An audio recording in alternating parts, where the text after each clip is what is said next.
நேற்று நைட்டில் ஆரம்பித்த மழை இப்போ வரைக்கும் விடவே இல்லைங்க.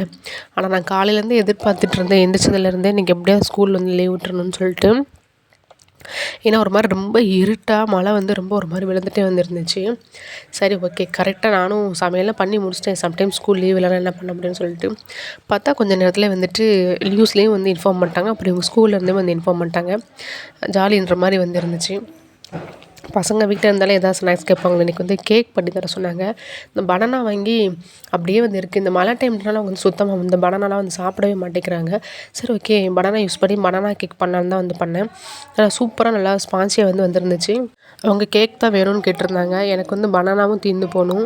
சரி ஓகே, பனானாவும் தீர்ந்து போன மாதிரி இருக்கும், கேக்கும் உங்களுக்கு சாப்பிட்ட மாதிரி இருக்கும் அப்படின்றனால தான் இன்றைக்கி நான் வந்து மைதா யூஸ் பண்ணி வந்தேன். நீங்கள் இதே மெத்தடில் வந்துட்டு கோதுமை மாவு வந்து யூஸ் பண்ணி கூட வந்து வச்சுக்கலாம். அதே மாதிரி இன்றைக்கி இதுக்கு வந்து நான் ஆயில் யூஸ் பண்ணி பண்ணியிருக்கேன். ஆனால் நம்ம வந்து பட்டர் யூஸ் பண்ணும்போது இன்னும் ரொம்ப மாய்ஸ்சராக